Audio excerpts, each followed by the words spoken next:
Hi friends, ఈ video నచ్చితే తప్పకుండా సబ్స్క్రైబ్ చేయండి. ఇక సిద్ధుని జైలు నుంచి విడిపించిన తరువాత సిద్ధు, తులసి, ఖుషి అయితే బసవరాజు వాళ్ళ ఇంటికైతే వెళ్తారు. ఇక నీలిమ అయితే సిద్ధు వాళ్ళకి హారతి అయితే ఇస్తూ ఉంటుంది సంతోషంగా. ఇక అప్పుడే బసవరాజు హారతి ప్లేట్ ని గట్టిగా విసిరి కొడతాడు. దీనికి హారతిచ్చి మరీ ఇంట్లోకి రమ్మంటారా? దీనిని నేను కోడలిగా అసలు ఒప్పుకోను అని కోపంగా చూస్తూ ఉంటాడు. ఇక సిద్ధు అయితే కాస్త కోపంగా చూసి, తులసి నువ్వు ఇక్కడే ఉండు అని ఇంట్లోకి వెళ్లి హారతి పళ్ళాన్ని తీసుకుని వచ్చి ఇక సిద్ధుకి హారతి ఇస్తూ ఉంటాడు. ఇక కోపంగా బసవరాజు, విశాలాక్షి వాళ్ళ అమ్మ ముగ్గురు కూడా కోపంగా అలా చూస్తూ ఏమీ చేయలేక ఉండిపోతారు.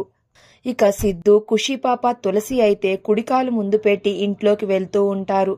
సిద్ధు అయితే తులసితో అంటూ ఉంటాడు, తులసి, ఈ రోజు నుంచి నువ్వు ఈ ఇంటి కోడలివి, నా భార్యవి. నీకు ఎటువంటి మాటలు రాకుండా, నిన్ను ఎవరు ఏమనకుండా చూసుకునే బాధ్యత నాది అని మాట ఇస్తూ ఉంటాడు.